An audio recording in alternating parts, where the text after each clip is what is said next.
여호와여, 내가 심히 깊은 구덩이에서 주의 이름을 불렀나이다. 주께서 이미 나의 음성을 들으셨사오니 이제 나의 탄식과 부르짖음에 주의 길을 가리지 마옵소서. 내가 주께 아뢰날에 주께서 내게 가까이 하여 이르시되 두려워하지 말라 하셨나이다. 주여, 주께서 내 심령의 원통함을 풀어주셨고 내 생명을 속량하셨나이다. 여호와여, 나의 억울함을 보셨사오니 나를 위하여 원통함을 풀어 주옵소서. 그들이 내게 보복하며 나를 모해함을 주께서 다 보셨나이다. 여호와여, 그들이 나를 비방하며 나를 모해하는 모든 것, 곧 일어나 나를 치는 자들의 입술에서 나오는 것들과 종일 나를 모해하는 것들을 들으셨나이다. 그들이 앉으나 서나 나를 조롱하여 노래하는 것을 주목하여 보옵소서. 여호와여, 주께서 그들의 손이 행한 대로 그들에게 보응하사 그들에게 거만한 마음을 주시고 그들에게 저주를 내리소서. 주께서 진노로 그들을 뒤쫓으사 여호와의 하늘 아래에서 멸하소서. 아멘. 10월 마지막 주일은 기독교 내에서 물론 성경에 있는 절기는 아니에요. 그런데 기독교 역사 속에서 되게 중요한 날이죠. 그래서 기독교 내에서는 종교개혁 주일을 1517년 10월 31일 마틴 루터가 종교개혁을 일으켰던 그 날을 기점으로 해서 우리가 매주 10월 마지막 주일이면 종교개혁 주일을 지냅니다. 근데 물론 저희 교회 같은 경우도 그렇고 또 교회력을 크게 따지지 않는 교회들은 종교개혁 주일을 크게 이렇게 심도 있게 깊이 있게 다루거나 예배할 경험들이 별로 없으실 거예요. 우리 성도님들도 아마 종교개혁 주일이라고 해서 특별히 예배를 드리거나 설교를 들어본 적이 그렇게 많지는 않으실 겁니다. 물론 또 잘 지키고 그것을 중요하게 여기는 교회들이 있고요. 저희가 매해 10월 마지막 주에 종교개혁 주일을 지키지 않는다고 해서 종교개혁 주일을 또 하찮게 소홀히 여기는 건 아니에요. 근데 어쨌든 오늘 종교개혁 주일에 대한 이야기를 잠깐 하면서 오늘 말씀을 좀 나누려고 합니다. 특별히 마지막에도 이야기하겠지만 오늘 광고에 해드린 대로 10월 27일이 지금 한국 교회가 연합해서 많은 교회와 성도들이 전국에서 아마 추정으로는 2,000대의 대형 버스가 올라온다는 얘기가 있어요. 시청에 2,000대 버스가 다 설 자리가 없거든요. 그래서 아마 서울시랑 이렇게 조율을 해서 그 일대 서울역, 광화문 할 것 없이 아마 오늘은 그 일대가 지금 전 지역이 다 아마 교회 성도들로 가득 차서 예배하는 일을 아마 하게 될 겁니다. 그래서 잠깐 요 이야기를 좀 하면 종교개혁 우리 학생들은 지금 학교에서 한참 배우고도 또 있을 거예요. 1517년에 마틴 루터가 당시 부패하고 타락한 기독교 교회에 대항하면서 95개조 방반문을 내세웁니다. 이렇게 뭘 보여드릴까 했는데 가보질 않아가지고 저도 독일의 비텐베르크 대학교의 그 교회 앞에 입구에 그 당시에 이제 그렇게 이제 방방문을 95개조 방방문을 이렇게 게시했어요. 그래서 이제 남은 자료나 현재 지금도 현존하는 일이니까요. 가서 보면 그렇게 앞에 교회 대학교 교회 앞에 이 95개조 방방문을 이렇게 걸어 놓습니다. 성경의 권위보다 교회 권위를 교황의 권위를 더 우선시했던 당시의 문제점이라든지 오직 은혜로 구원받는데 이 루터가 로마서를 읽다 보니까 그렇지 않거든요. 오직 은혜로 구원받는 건데 그 당시에 가톨릭은 뭘 판매합니까? 면죄부를 판매해서 그죠? 돈으로 죄를 용서받을 수 있고 구원받을 수 있는 그러한 심지어는 동전 떨어지는 딸랑 소리가 크면 더 용서를 잘 받는 것처럼 강요하는 그러한 잘못된 행태에 대해서 비판하면서 이런 반박문을 내걸었죠. 루터는 자신이 한 행동으로 인해서 인류 역사와 기독교 역사에 지금처럼요. 그 영향력이 얼마나 큽니까? 루터 이후에 그 주변 국가들 스위스, 네덜란드 할 것 없이 여러 국가에서 종교 개혁들이 일어나고 믿음의 선배들이 신앙의 이런 행진들을 합니다. 근데 그들이 하나같이 이런 일들을 행할 때는 기독교 역사에서 엄청난 변화에 내가 한 획을 긋고 죽으리라 이런 생각을 가지고 시작한 분이 아니었어요. 루터도 그랬습니다.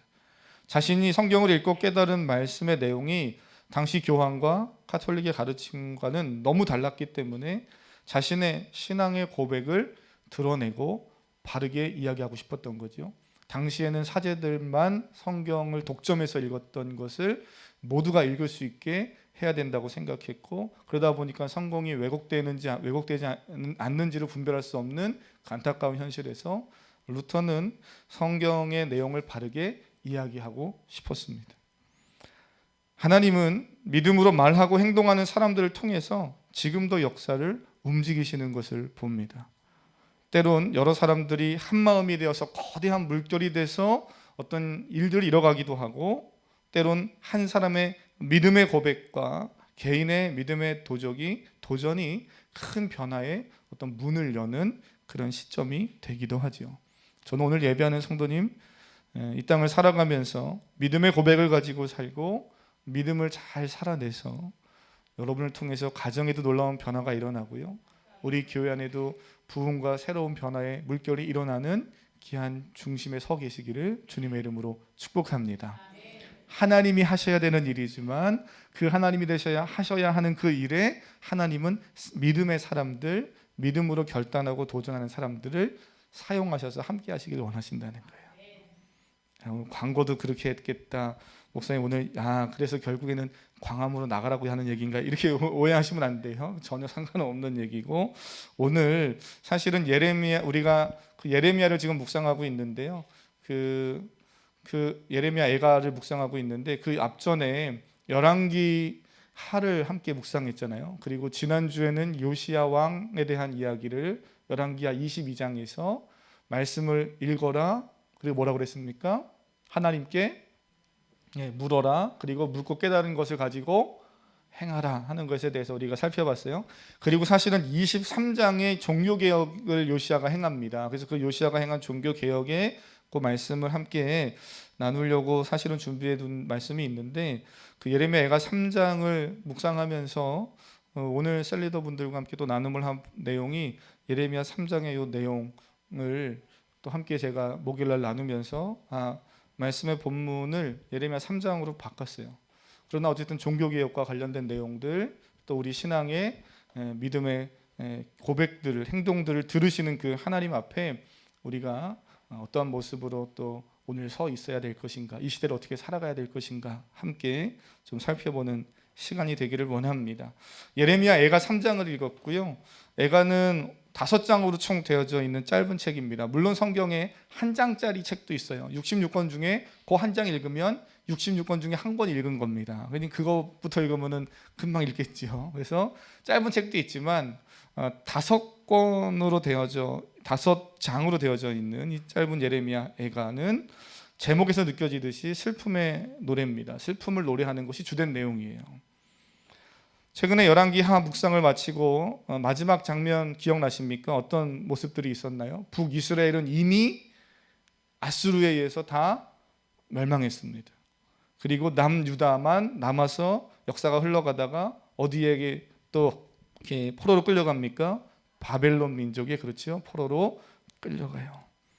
그 슬픔과 아픔을 노래하는 겁니다. 우리 여기 계신 우리 이공신 지사님 또래의 우리 어르신들 세대면 다 한 번쯤 그래도 너무나 잘 알고 있는 한국의 가슴 아픈 역사들 있잖아요. 그렇죠? 일본에 의해서 억압당하고 나라와 주권을 빼앗겼던 그 아픈 역사, 그때 윤동주가 아픔의 노래를 시로 불렀던 것처럼 이 애가도 이스라엘 백성들의 그 아픔을 노래하고 있는 그러한 내용으로 5장이 구성이 되어져 있어요. 그 중에서 3장은 특별히 소망을, 절망 중에서도 하나님을 향한 회복의 기대와 소망을 노래하고 있는 것을 우리가 3장에서 보게 됩니다. 한번 오늘 본문 5장 55절에 어떤 슬픔과 고통인가, 그 슬픔과 고통을 어떻게 표현하고 있는가 한번 읽어보겠습니다. 55절입니다. 오늘 읽은 본문 55절 시작. 여호와여, 내가 심히 깊은 구덩이에서 주의 이름을 불렀나이다. 아멘. 뭐라 그럽니까? 내가 심히 깊은 구덩이에서, 이렇게 표현하고 있죠. 노래를 부르고 시를 부르고 있는 거니까요.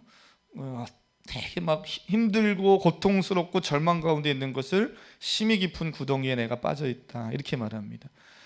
그러면서도 방금 말씀드린 대로 이 애가 3장, 이 3장, 5장 중에 가운데 장인 3장은 희망과 소망을 노래하고 있어서 31절 올라가셔서, 오늘 본문은 아니지만 한번 올라가셔서 31절, 32절, 33절을 읽어보시면 이렇게 또 소망을 외치고 있죠. 한번 읽어봅니다. 31절입니다. 이는 주께서 영원하도록 버리지 아니하실 것임이며 그가 비록 근심하게 하시나 그의 풍부한 인자하심에 따라 긍휼히 여기실 것임이라.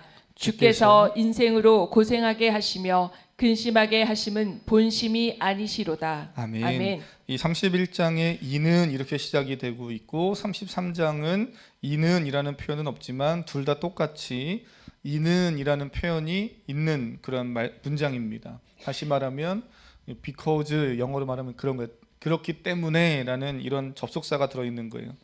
그래서 나라가 무너지고 삶의 소망이 무너진 일상 속에서 여전히 희망을 노래하고 슬픔의 노래를 부르다가도 심한 구덩이에 빠져서 절망 가운데 있는 것 같아 보이지만 그래도 여전히 소망을 얘기할 수 있는 건 이는 주께서 영원토록 버리지 아니하시기 때문이고, 그 이유는 주께서 우리 인생들이 인간이 고생하며 근심하는 것이 하나님의 본심이 아니시기 때문이다 이렇게 고백하죠.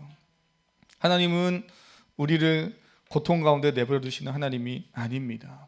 하나님의 본심은 고통과 근심이 아니라 구원과 회복이죠. 하나님은 포기하지 않으시는 하나님, 우리를 버리시지 않는 하나님인 줄 믿습니다.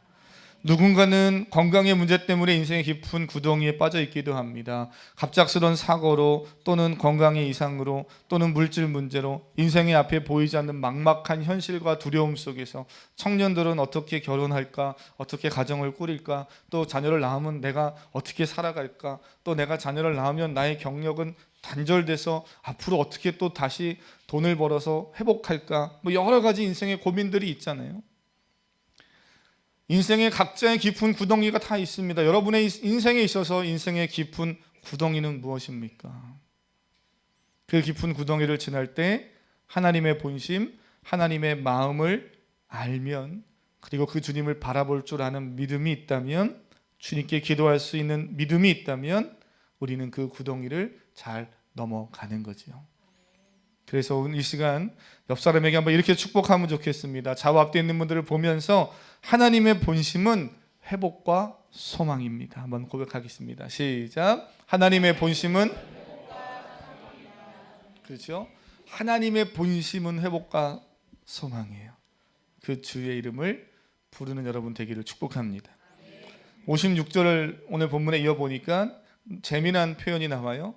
그렇게 여호와께 부르짖었더니, 이 시인이 쭉 애가를 부르다가 슬픔의 노래를 부르다가 이런 고백을 합니다. 56절도 한번 읽어보겠습니다. 시작. 주께서 이미 나의 음성을 들으셨사오니 이제 나의 탄식과 부르짖음에 주의 길을 가리지 마옵소서. 아멘. 보니까 주께서 나의 음성을 들으셨다 하는 것이 상당히 우리에게 위로가 되죠. 그런데 그거보다 더 중요한 게 있다라고 저희가 셀리더들과 함께 모임을 하면서 이야기를 했어요. 그것이 무엇입니까? 이미입니다. 이미. 하나님이 내 기도를 들으시는 것도 너무 귀하고 큰 은혜인데 이미 듣고 계시는 하나님을 깨닫게 되는 거예요. 어떤 의미입니까? 지금까지는 하나님께서 나의 기도를 듣지 않는 것 같았고 나를 버리신 것 같은 느낌과 상황 때문에 힘들고 괴로워했습니다. 그런데 알고 보니까 이미 듣고 계시는 하나님이었구나 하는 것을 깨닫게 되는 거죠. 출애굽기 2장을 보면 이스라엘 백성들이 애굽 땅에서 노예로 고통받는 모습을 지켜보던 하나님의 모습을 이렇게 고백합니다. 출애굽기 2장의 23절 보니까요, 여러 해 후에 애굽 왕은 죽었고 이스라엘 자손은 고된 노동으로 말미암아 탄식하며 부르짖으니 그 고된 노동으로 말미암아 부르짖는 소리가 하나님께 상달된지라. 지금까지는 상달이 안 됐다가 지금 상달된 건가요? 아니에요. 그 다음은 이렇게 말합니다. 하나님이 그들의 고통 소리를 들으시고, 지금까지 안 들으셨던 하나님이 아이고 정신 차려 보니까 우리 윤아 집사님, 영배 집사님이 가정에서 그렇게 애타게 부르짖고 있었는데 내가 잊어먹고 있었다 이러면서 지금 들으시는 겁니까? 지금 주목하는 거예요? 아니죠. 이미 듣고 계셨던 것이 깨달아지는 거죠. 이게 귀한 은혜입니다. 그의 언약을 기억하사, 지금 기억하는 게 아니에요. 이미 기억하고 계시는 하나님이 그들을 기억하셔서 그들의 음성을 들으시고 그들의 탄식하는 부르짖는 소리를 보고 계시다 하고 출애굽기는 고백하고 있죠. 하나님은 이미 이스라엘 백성의 상황도 아시고 그들의 부르짖음도 아시는 분이십니다. 근데 이것이 이스라엘만 그런 게 아니라 우리도 이런 경험을 참 많이 해요. 어제까지 하나님을 원망하고 조금 전까지만 해도 하나님이 나와 멀리 계신 것 같아서 답답함을 호소하던 그런 성도님들이 하나님께 나와 기도하고 하나님께 나아가 찬양하고 조금은 억지로 누구에게 이끌려서 오늘은 안 가고 싶은데 그래도 또 이끌려서라도 가고 하는 과정 속에서 하나님이 은혜를 베푸시기 시작하면요, 갑자기 하나님의 마음들이 깨달아지기 시작합니다. 처음엔 뭔지 몰랐는데 하나도 재미없었는데 하나님이 나와 상관도 없는 것 같았고 내 기도도 듣는 것 같지 않았는데 어느 순간 하나님이 내 기도를 들으시는구나, 하나님이 나와 함께 하시는구나, 이것이 깨달아집니다. 근데 공통된 게 있어요. 그걸 깨닫는 성도는 반드시 이것도 같이 깨닫습니다. 하나님이 이미 듣고 계셨구나, 하나님이 이미 응답하실 계획이 있으셨구나, 하나님이 이미 나와 함께 하셨구나. 할렐루야. 어디선가는 아멘을 해야 제가 이거 끝낼 텐데요. 그죠? 하나님이 그래 내 기도를 들어주시지, 응답하시지, 하나님이 나와 함께 하시지 하는 것을 지금만 듣는 것이 아니라, 지금만 깨닫는 것이 아니라 그게 깨달아지는 은혜가 오는 성도는 이전에 그때 내가 하나님 안 계시다고 할 그때도 하나님이 이미 함께 계셨고 이미 들으셨고 이미 나를 살리실 계획이 있으셨는데, 이게 놀랍게 깨달아지더라는 거예요. 저는 사랑하는 성도님, 이 은혜가 있기를 축복합니다. 그 이후에 오는 은혜가 뭡니까? 저는 이 57절의 은혜가 너무 놀라워요. 57절 한번 읽어보겠습니다. 57절입니다. 시작. 내가 주께 아뢰날에 주께서 내게 가까이하여 이르시되 두려워하지 말라 하셨나이다. 아멘. 그 하나님을 깨닫고 발견하게 되면 인생의 두려움과 걱정에서 자유함을 누리게 됩니다. 인간의 실존적인 문제가 뭐예요? 인간은 제한된 육체와 능력 속에서 끊임없이 알 수 없는 미래를 선택하며 살아야 한다는 불안이 있고 공포가 있잖아요. 이 문제는 돈을 많이 가지고 있다고 해결되는 것이 아니에요. 많으면 많아서 고민이고 적으면 적어서 고민이지요. 늘 말씀드리지만 그래도 많았으면 좋겠지요. 그렇죠? 아멘 하려다가 아니지 하고 안 하시는군요. 늘 그래요. 많으면 좋죠. 좋은 면이 분명 있습니다. 많으면 좋은 면이 있기는 해요. 편한 면도 있고. 그런데 많다고 해서 인간이 본질적으로, 근원적으로, 실존적으로 가지고 있는 불안이나 공포가, 삶의 죽음의 문제가, 생명의 문제가 해결되지는 않죠. 권력, 자기 성공 또는 오늘에 만족하는 삶을 살아요. 제가 지금 벌써 2025년도 내년을 이제 준비하면서 사회가 어떻게 흘러갈 것이다 하는 것을 예측하는 그런 책들이 많이 있잖아요. 요즘에요. 교계에서도 기독교가 어떤 방향으로 흘러갈 것이라는 그 예측하는 책들이 많이 나옵니다.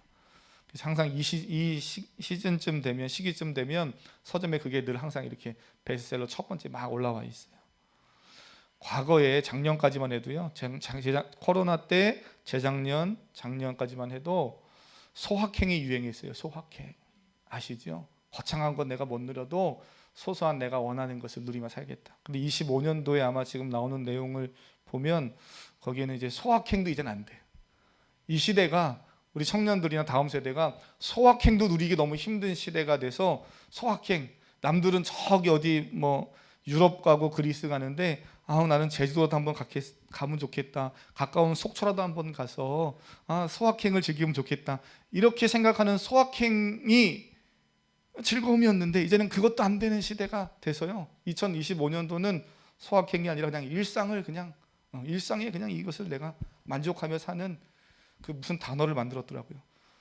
그런 식으로 이제 벌써 25년도를 내다보고 있어요. 사랑하는 성도님, 이러한 시대에서 뭐가 있어서 우리의 마음의 불안과 근심이 또는 이 답답함이 만족함으로 기쁨으로 회복될 수 있습니까? 하나님이 함께 하시는 인생은 심히 깊은 구덩이와 절망의 시간을 지난다 할지라도 두려워하지 말라는 하나님의 음성을 듣고 용기도 얻고요, 위로를 받는 줄 믿습니다. 그래서 나도 살고 내가 사니까 내 옆에 있는 사람도 좀 이렇게 일으킬 수 있는, 손을 내밀 수 있는, 그래서 같이 더불어 살 수 있는 그런 은혜가 있더라는 거예요. 이런 경험들을 우리가 신앙생활을 하면서 하다 보면 야고보서에서 고백한 말씀대로, 그렇지, 우리는 고난당하는 자가 있으면 기도하고 즐거워하는 자는 찬송할지라는 이 말씀이 맞지, 이 말씀대로 사는 거지, 우리는 그렇게 사는 그리스도인이지 하는 것이 깨달아집니다. 고난이 있을 때 하나님께 나가 기도하십시오. 좋은 일이 있을 때 하나님을 기억하면서 찬양하십시오. 그것이 우리의 삶의 모습이죠. 저는 우리 예배하는 성도님들 가운데 이러한 경험과 체험들이 많이 있기를 바랍니다. 이게 말로는 다 설명하지 못하는 부분들이 있잖아요. 경험해봐야지만 알 수 있는 게 있어요. 신앙생활을 하다 보면 경험해야지만 알 수 있는, 경험해야지만 목사님이 설교하면서 이야기하는 성경에서 성경에 등장하는 사람들이 경험한 그 하나님의 은혜가 뭔지를 알 수 있는 일들이 많잖아요. 깊은 구덩이 속에서도 하나님의 본심을 깨닫고 두려워하지 말라는 이 말씀이, 그 크고 웅장하신 하나님의 놀라운 말씀이 내게 너무나 따뜻하게 다가오는 것 경험해 보셨습니까? 이게 경험돼야지만 지금 제가 하는 이 이야기가 그렇지 하고 막 전율이 느껴지는데 그게 뭔가 이러면 참 어렵죠. 저는 여러분 가운데, 우리 자녀들 가운데 이 경험들이 많이 일어나기를 축복합니다. 그래서 우리가 드리는 기도는 가만히 생각해 보면 세상 사람들이 하는 것과는 본질적으로 달라요. 세상 사람들이 하는 기도는 원하는 것을 얻기 위해서 비는 거지요. 기도라는 건 똑같이 이야기하지만 세상 사람들은 원하는 것을 얻기 위해서 비는 겁니다. 자신이 하나님 나 요거 A라는 거 주세요. 그래서 기도하고 빌었더니 A를 얻어요. 그러면 기도했고 기도가 응답됐다고 세상 사람들은 말해요. 기독교 신앙에서 우리가 말하는 기도는 뭡니까? 나의 기도는 하나님이 들으시고 들으시는 하나님이 내가 원하시는 것을 얻게 하신다 하는 부분도 당연히 포함되어 있죠. 근데 기억하셔야 돼요. 이거는 덤인 거예요. 뭐라고요? 한번 따라해 보겠습니다. 덤 뭔지 알죠? 1+1 할 때 덤으로 받는 거 있잖아요. 마트 가면, 마트 가서 그렇죠, 물건 사는데 1+1이 붙어 있어요. 그래서 어머나 이게 웬 떡이야 그러면서, 저도 아내랑 마트 갈 때 아무거나 막 사지 않고 이왕이면 똑같은 거 사도 뭐 하나 붙어 있는 거 있으면 그거 골라서 사거든요. 그거 다 그러시잖아요, 그죠? 근데 어머나 이게 너무나 내가 좋아하는 게 여기 붙어 있어, 그래서 그거 짚고 원래 살려고 했던 건 내려놓고 오시는 분 없잖아요. 왜요? 목적은 덤이 아니에요. 본질과 목적은 내가 원래 살려고 했던 그거지요. 우리가 드리는 기도의 본질은 내가 원하는 것을 얻기 위한 수단이 아니라 하나님을 찾고 하나님을 만나는 것에 있는 거예요. 하나님을 찾고 하나님을 만나면, 그러면 두려움이 떠나가고 평안도 오고, 또는 내가 원하는 것을 하나님으로부터 덤으로 얻게 될 줄 믿습니다. 그 덤으로 얻는 것은 1+1으로 붙을 때도 있고 안 붙을 때도 있어요. 안 붙었다고 물건 살 때 이거 안 붙었는데 나 이거 마음에 안 드는데요, 그러지 않고 사잖아요. 목적이 있으니까. 기도는 우리가 하나님 앞에 드릴 때 내가 원하는 것이 응답되지 않아도 하나님을 만나는 것이 목적이기 때문에 그분과 소통하고 그분과 호흡하면서 나의 영혼이 살고 힘을 얻는 거기 때문에 거기에 목적을 두고 하는 거예요. 그 순수한 마음에 하나님은 우리와 함께 하시고, 또 우리의 필요를 너무나 잘 아시는 하나님이 때를 따라 좋은 것을 공급해 주시는 줄 믿습니다. 저는 우리 교회 성도님들 중에 특별히 젊은 부부들, 결혼을 앞두는 청년도 있고, 결혼을 해서 젊은 가정을 만들고 있는 부부들도 있고, 또 가정의 자녀를 위해서 기도하는 기도의 제목도 있고, 취업 때문에 또 우리 성도님들은 직장에서의 뭐 여러 가지 경제가 어려우니까 월급이나 여러 가지 상황들에 처한 문제들이 잘 해결되도록, 또 이사 문제부터 시작해서 자녀들의 입학, 군에 가 있는 자녀는 언제 돌아오나, 우리 성도님들은 벌써 1년 지났어요. 와, 벌써 상병됐대요. 그런데 저는 아이고 아직 1년밖에 안 지났구나. 언제 돌아오냐, 안전하게 돌아와야 되는데. 마음이 다른 거죠. 그죠? 기도하는 거예요. 우리 성도님들 그런 마음을 가지고 다양한 기도 제목 기도하잖아요. 저는 이 시간 우리 사랑하는 성도님들이 많은 기도 제목이 있는데요. 아까 처음에 설교하면서도 이야기하고 광고하면서도 이야기했듯이 종교개혁 주일입니다. 나라와 민족을 위해서 오늘 꼭 기도하고, 또 서로를 위해서 기도하고, 오늘 셀 모임 중에서도 꼭 기도하시는 우리 성도님이 될 수 있기를 바랍니다.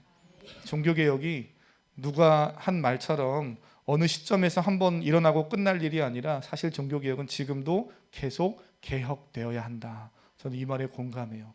그냥 1500년도에 그때 한번 일어난 종교개혁으로 끝나는 게 아니라 지금도 우리 영혼에 계속 개혁은 일어나야 되는 거죠. 우리 영혼에 계속 부흥은 일어나야 되는 거예요. 근데 그 부흥이 어디서 일어납니까? 하나님을 만나고 말씀을 접할 때 오지요. 많은 믿음의 성도들이, 루터도 그랬고 사도 바울도 그랬습니다. 그리고 또 우리가 최근에 봤던 열왕기 하에 요시야 왕도 그랬어요. 지난주 22장을 받고 23장을 넘겨서 보면 요시야 왕이 그 통치 기간에 종교 개혁을 단행하는데요. 그때 그가 그렇게 할 수 있었던 건 하나님의 말씀이 그에게 있었기 때문에 그래요. 하나님의 말씀이 그에게 들려졌기 때문에 그렇습니다. 그리고 하나님이 은혜를 주셨기 때문이에요. 오늘 처음 오셨든지 오랫동안 신앙생활을 했든지 지금까지 내 귀가 닫혀서 내 마음이 닫혀서 듣지 못했든지 상관없이, 오늘 이 시간 우리가 하나님 앞에 마음을 열고 결단하고 주의 말씀을 들으려고 할 때, 하나님은 이미 우리의 기도도 아시고 이미 우리에게 은혜 주시려고 계속 은혜를 부어주셨던 그 하나님께서 우리를 만나주시고 새롭게 하시고 갱신케 하시는 귀한 은혜를, 부흥케 하시는 은혜를 부어주실 줄로 믿습니다. 그래서 저는 이 찬양을 하나 고백하려고 하는데요. 영상을 먼저 한번 좀 보시면 독일의 신학자고 목사였던 보네퍼 목사님이 한 번쯤 우리 성도님들 오래 신앙생활 하신 분들은 들어보셨을 텐데요. 1906년에 태어나서 그 해 45년 일본 나치 정권에 맞서 싸우다가 신앙을 지키고 또 목숨 지키려다가 목숨을 잃은 본헤퍼 목사님, 39세의 그 형장의 이슬로 그가 생을 마감합니다. 그 바로 직전에 그 자신의 약혼녀에게 편지를 보내요. 저도 이제 책이 있는데요. 옥중서신이라고, 감옥에 나치에 잡혀서 있을 때 거기서 편지를 썼던 내용들을 가지고 후대에 이제 사람들이 책을 만들어 놨는데요. 그 중에 보면 약혼녀에게, 39세의 자신의 약혼녀에게 형장의 이슬로 이제 사라지기에 앞서서 이런 시를 하나 보냅니다. 물론 내용이 되게 많아요. 근데 그 중에 한 부분을 후대에 이제 그 편지와 그 내용들을 시를 가지고 찬양을 만들어서 또 많은 사람들이 찬양의 곡을 써가지고 부릅니다. 그게 지금 저희가 부르려고 하는 그런 찬양이에요. 이런 시를 썼어요. 물론 이제 독일어고 번역본이라서 조금씩 차이가 있겠지만 제가 어디 일부 발췌해서 온 내용인데요. 그 가사가, 오늘 우리가 가사가 그런 가사입니다. 그 선한 능력에 언제나 고요하게 둘러싸여 새로운 한 해를 엽니다. 주께서 켜신 촛불이 어둠을 밝히며 따뜻하게 타오르게 하소서. 우리는 압니다.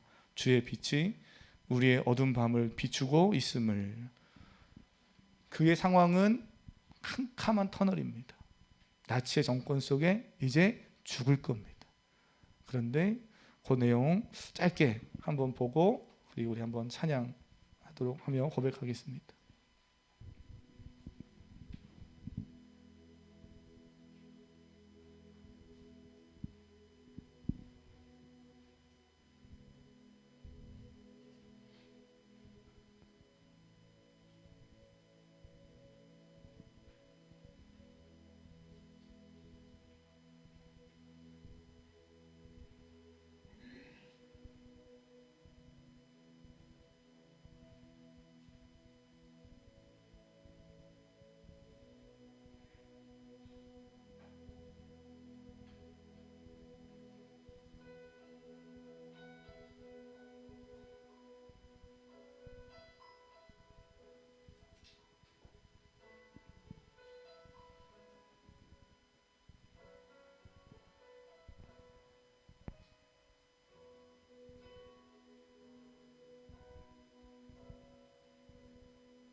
네. 우리 반주에 맞춰서 이 찬양을 같이 또 한국어로 번역된 찬양이 있어서 같이 한번 좀 불러보려고 합니다. 이 시대가 악합니다. 우리 부모님 시대도 시대가 악하다고 그랬고, 부모님의 부모님 시대도 또 거슬러 올라가면 과거에부터 시대는 악하다고 그랬습니다. 인간의 타락 이후에 세상은 공중권세자분자들에 의해서 계속 타락하고 무너져가고 있습니다. 인간의 욕심과 욕망이 자연을, 하나님이 창조하신 세계를 무너뜨리고 또 인간의 삶을, 영혼을 갉아먹고 있습니다. 이러한 시대에 우리가 신앙을 잘 지키고 우리 자녀들에게, 여기 보면 다의 다오리 이런 어린 아이들에게 우리 기독교 신앙과 유산을 잘 물려줄 수 있다는 건, 그건 우리가 선택사항이 아니고요, 반드시 해야 할 일입니다. 그렇다고 지금 당장 어디를 가서 뭘 하라는 게 아니에요. 주어진 삶의 자리에서부터 기도하고 나라와 민족을, 우리의 가정을 잘 믿음으로 세워가는 우리 사랑하는 성도님들이 될 수 있길 축복합니다. 함께 고백할까요? 주 선한 능력으로, 주 선한 능력으로 안으시네, 그 크신 팔로 날 붙드시네, 절망 속에도 흔들리지 않고 사랑하는 주 얼굴 구하리. 선한 능력으로, 선한 능력으로 일어서리, 주만 의지하리 믿음으로, 우리 고대함을 주오실 그날 영광의 새날을 맞이하리. 이전의 괴로움만 애워싸고 고난의 길을 걷는다 해도 주님께 모두 맡긴 우리 영혼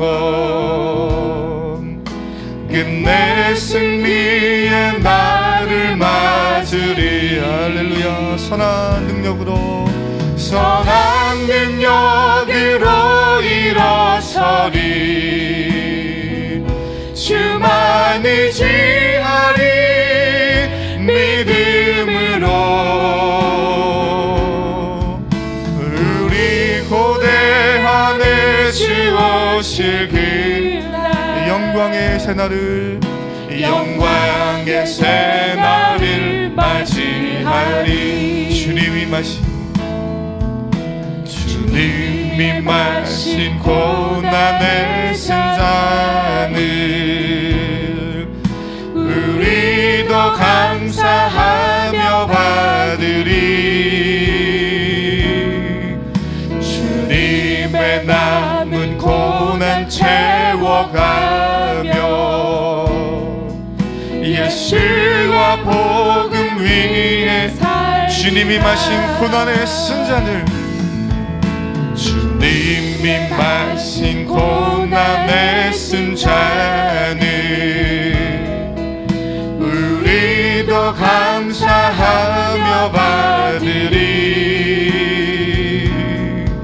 주님의 남은 고난 채워가 예수와 복음 위에 살리라. 예수와 복음 위에 살리라. 선한 능력으로 일어서리, 주만 의지하리 믿음으로, 우리 고대함을 주오실 그날 승리의 새날을 맞이하리. 우리 마지막으로 선한 능력으로 일어서리, 선한 능력으로 일어서리, 주만 의지하리 믿음으로,